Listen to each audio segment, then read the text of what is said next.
สวัสดีครับพบกันอีกคลิปหนึ่งในที่กำลังวัดเลยนะครับวันนี้มาที่วันนี้เป็นบ่อธรรมชาตินะครับย้ำว่านี่คือบ่อธรรมชาตินะครับเป็นฝายเก็บน้ำก่อนที่จะลงดอกกายนะครับจะมีฝายตรงนู้นนะฮะอันนี้เขาเรียกวังตะหม่อนนะครับถ้าใครที่อยู่โซนระยองจะรู้จักนะครับก็อันนี้เมื่อก่อนมันจะไม่มีนะครับเมื่อก่อนจะเป็นป่าเลยก็จะมีบ้านมีเรือนมาปลูกครับอันนี้ก็จะเป็นสระแบบนี้สามารถมาตกปลาได้นะครับใครที่มาก็ลองสอบถามดูนะครับวังตะหม่อนวันนี้จะเอานี่เลยปันนิลสำเร็จนะครับ30 บาทนะครับมีห่อเล็กกับห่อใหญ่นะครับกับลำทะเลเหมือนเดิม wow. นะครับนี่เขานั่งตกชิงหลิวอยู่สักพักแล้วได้ครึ่งกระชังแล้วผมเพิ่งมานะครับเดี๋ยวผมจะตีตะก้อนะครับก็โดยการใช้ปลานิลสำเร็จนะฮะเนี่ยนะครับก็จะกินดีมากนะครับลูกค้าที่มาตกที่นี่นะส่วนใหญ่ 80% ใช้เหยื่อตัวนี้หมดเลยนะครับก็เดี๋ยวเรามาตามดูนะครับว่ามันจะมีผลงานแค่ไหนนะครับตัวมันจะไม่โตมากนะครับปลานิลตรงนี้แต่ว่าเอาไปทอดเอาไปทำกินเนี่ยกินได้เลยนะครับโอเคเดี๋ยวเราไปชมกันนะฮะปลานิลฮะอันนี้ก็เป็นรอบจากบริษัทแอคเกอร์นะรีเดวิลนะครับตัวนี้เบอร์พันนะครับเหมาะกับการตกตะเกร็ดมาก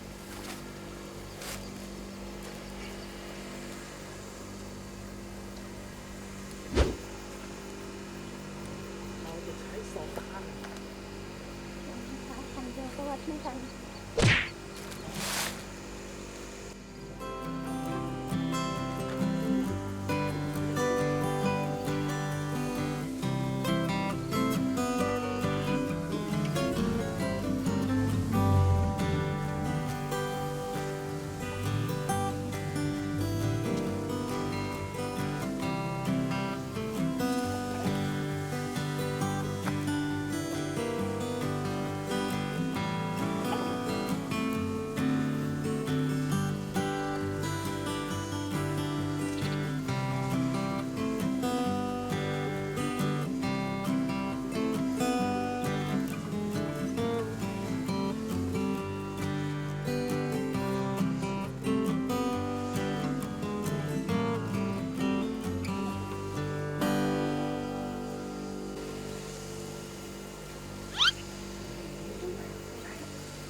นี่ก็ใส่3 นิ้วนะเหมือนก็หมอเลยดูแล้วเราจะได้ตกหลิวนะฮะเพราะว่าตะก้อไม่ค่อยกินไม่ได้มันต้องกินปั๊บเลยเหยื่อเทพ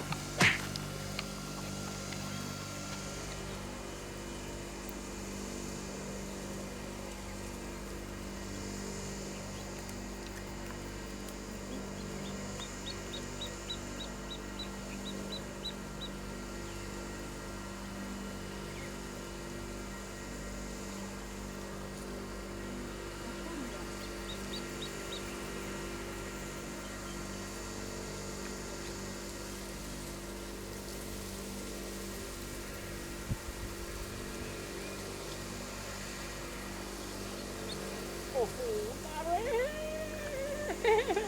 นี่ยังไงตัวมันไม่โตมากนะโอ้แต่ก็นู่นยืดขึ้นไปบนนู่น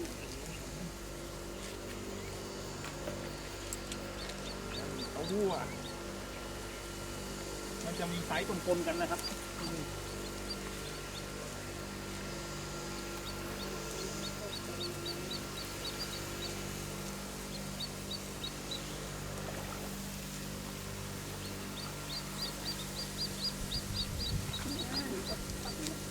ตะก้อครับนี่ตะก้อก็มาเอากันไม่ทันเลยทีเดียว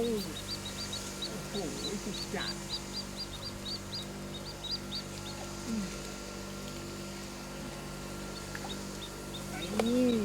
ตะก้อก็มาตะก้อก็ไซส์อย่างนี้นะครับโอ้โหเพลินเลยแต่เราจะได้ต้องเลือกตกตัวอย่างนึงยาวเลยครับฟิตก็วาง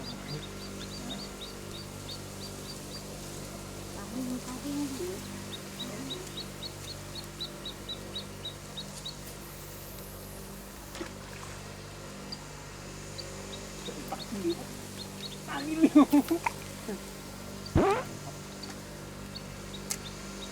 ดีจัด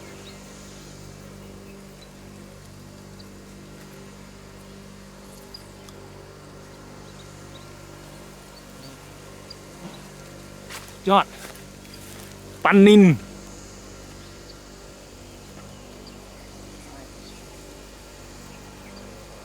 จะมันๆเนาะอันนี้เขาเรียกปลากับข้าวโอ้โหแดกตะก้ออีกแล้วครับโอ้โหครับเอาอย่างครับต้องเอาสักอย่างแล้วตอนนี้หลิวก็กินตะก้อก็จัดครับโอ้โหมาอีกแล้ว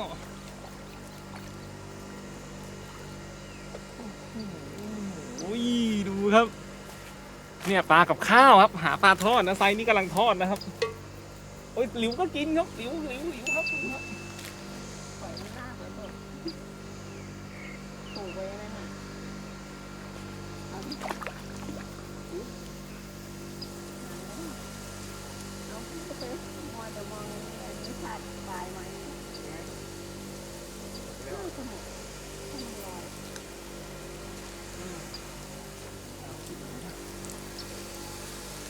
ตอนนี้เราจะตกน่าจะตกได้แต่ตะกร้อแล้วล่ะโอเคเดี๋ยวผมตีตะกร้อแล้วกันเอาหลิววางไว้ก่อน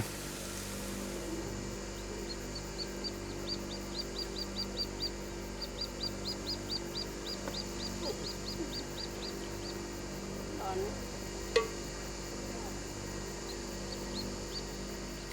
มันอยู่แล้วล่ะอย่างเนี้ยอยู่แล้วมึง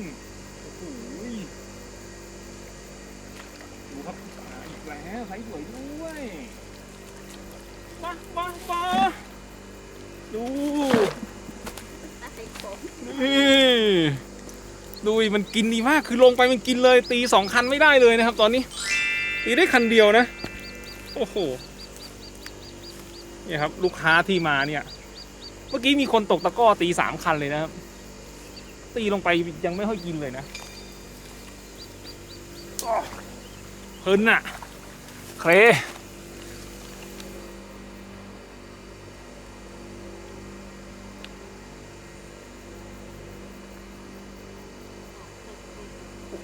ดูเป็นไงล่ะดูมันดิโอ้โหนี่อยู่ครับตัวนี้อยู่นี่ครับ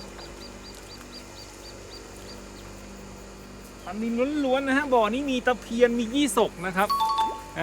แต่เหยื่อที่เราใช้เนี่ยเราเน้นปันนินส่วนใหญ่ ก็คือเราก็ต้องดูหมายนะครับถ้าเกิดหมายไหนที่มันไม่มียีดปลานินเลยแล้วนะเอาตัวนี้ไปตกเนี่ยมันก็ไม่ได้นะครับเพราะฉะนั้นเราก็ต้องดูว่าที่นี่มันส่วนมากมันเป็นปลานินแล้วก็มีปลายี่สกปลาอะไรเงี้ยแต่เราอยากได้ปลานินเราก็ใช้เหยื่อตัวนี้แต่ถ้าเราแบบอยากได้ปลารวมๆเราก็ใช้ปลารวมมันจะมีหลายสูตรของผมนะฮะเพราะฉะนั้นเราใช้เหยื่อให้ถูกต้องให้ถูกหมายนะครับมันจะมีตัวและโดนนะตัวนี้ไซส์ไม่โตมาก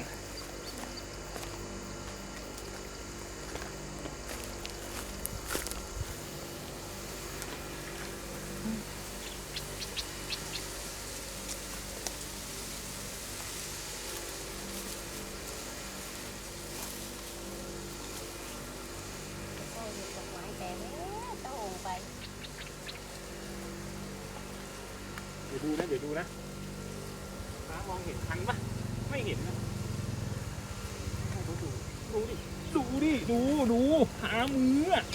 ลงก็กินน่ะหามือโอ้ตัวเล็กตัวนี้ตัวเล็กครับตัวเล็กมาแล้วรำทะเลมัน เก็บไม้เอาหน่อยเดี๋ยวก็สะดุดล้ม ทอดครับทอดอย่างเดียวเหนื่อย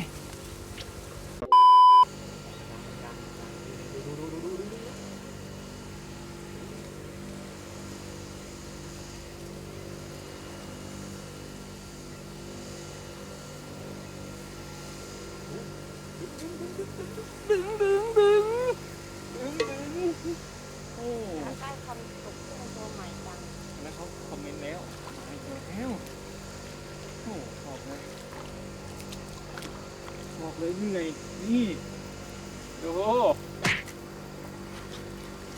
บอกแล้วลำมันคาวลำมันคาวเวลามันเข้ามาเนี่ย มันคิดว่าเป็นแบบ มันคิดว่าเป็นอะไรอ่ะบอกไม่ถูกคือมันที่ผมผสมไปอ่ะมันจะมีส่วนผสมที่คาวมากนะครับ ที่เหมาะกับปลานิลนะเพราะฉะนั้นเวลามันเข้ามาเนี่ยมันก็คิดว่าเป็นพวกไส้เดือนพวกกุ้งอะไรอย่างเงี้ยนะแต่มันไม่ใช่กุ้งไม่ใช่ไส้เดือนนะผสมไปนะมีกลิ่นคาวมันจะคาวหอม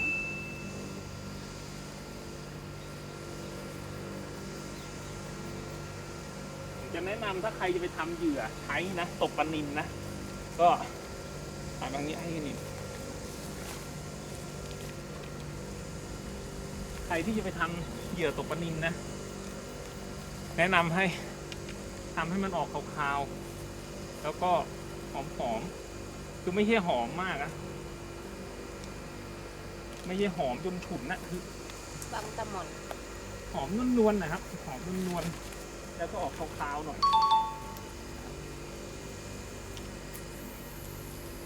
เราก็ไปหาตัวเนี้ยให้เจอว่ามันใส่อะไรนะครับถ้าคิดจะทำเองนะแต่ตัวที่ผมทำให้เนี่ยมันโอเคแล้วมันก่อนก็ไปเทสบ่อมานะครับเทสบ่อก็โอเคนะบ่อเหมาก็ได้มาเยอะอยู่เดี๋ยววันเสาร์หน้าจะไปใหม่นะครับอันนี้ก็เป็นหมายธรรมชาติบ้างนะฮะ เจ็บไหมแกดีดหัวตัวเองอะไม้เรา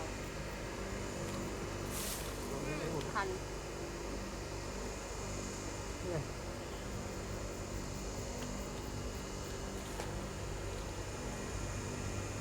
อีกแล้วครับอีกแล้วอีกแล้วไปครับไปกดปลาดุกกด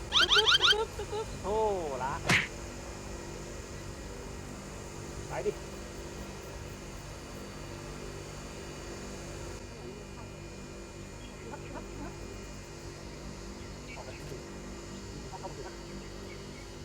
ไปดิกระตอกเลยนะ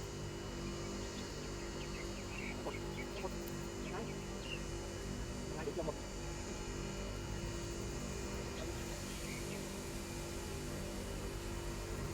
ไม่โดนครับ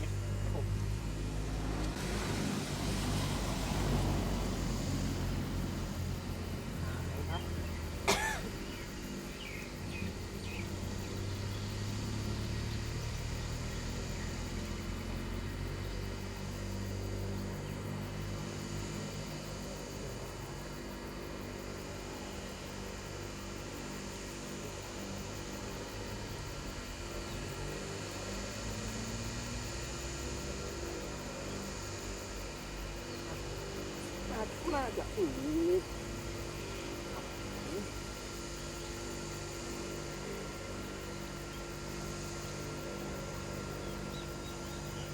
อ้โหตัวเล็กจริงฮะว่าแล้วมันไม่วิ่งโอ้โหเกี่ยวคอมันเลยเนี่ยมันกินเบาตัวนี้ตัวเล็กเกี่ยวคว้างมาโชว์กล้องก่อนฝากไว้ด้วยครับเหยื่อปลานิลสำเร็จอันนี้ตัวเล็กครับทอดปลาทอดนี่ไปขายตลาดได้เลยนะถ้าเราตีลงที่เดิมมันก็จะไปอยู่ที่กลุ่มของมันอะ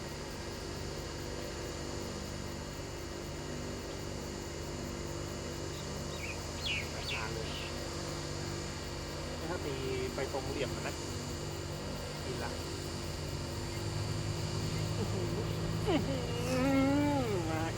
มาอีกอุ้ยตัวใหญ่ครับนี่เกี่ยวข้างครับใหญ่นี่เกี่ยวข้างครับน่าจะเกี่ยวข้างนะ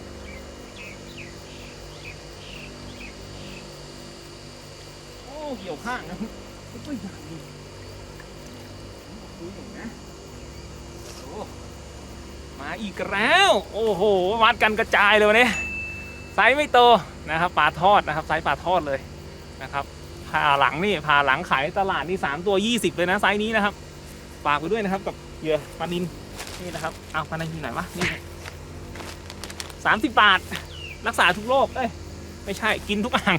โอเคทำขายมาโอ้4-5 ปีแล้วน่าจะ4-5 ปีแล้วนะเหยื่อเนี่ยแต่ผมไม่มีการมาเทสมาก่อนเนี่ยก็ขายแค่นี้เนี่ย เจ้าแรกเป็นนักการเจ้าที่สองจะเป็นเราอย่างนี้ ผมไม่ได้นี่มาก ก็ทำขายแค่ละแวกแค่นี้นะครับพอมาหลังก็เราเริ่มเหยื่อปลอมมันเริ่มเงียบเราก็เลยหันมาทำมาเริ่มโปรโมทบ้างนะครับ เริ่มทำคลิปให้นาๆได้ดูบ้างนะครับ แต่มันมีลูกค้าที่ใช้ประจำอยู่แล้วนะครับเหยื่อผมเนี่ยผมเทสมาหลายปีมากกับสูตรนี้ หัวบางตัวผมจะหมักเองหมดเลยนะครับ หมักถึง8 เดือนเลยทีเดียวเนี่ยจริงนะจริงนะหัวถังหนึงใช้เวลา8 เดือนนะกว่าจะเป็นหัวมันแล้วก็เอามาผสมกับส่วนคือคนที่ทำเหยื่อจะรู้นะครับว่าการที่หมักให้มันเป็นหัวมันจริงๆเนี่ยใช้เวลานานมาก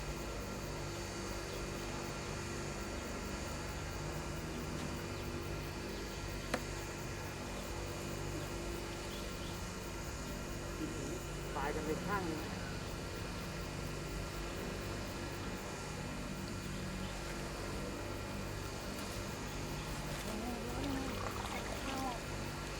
โอ้โหอยู่ครับอยู่นึกว่าไม่อยู่ครับมาอีกแล้วครับนี่น่าจะไม่โตครับตัวเล็กตัวเล็กครับเล็กเลยอ่ะนี่มาอีกแล้วทำงานก่อนตัวเล็กอ่ะมาอีกแล้ว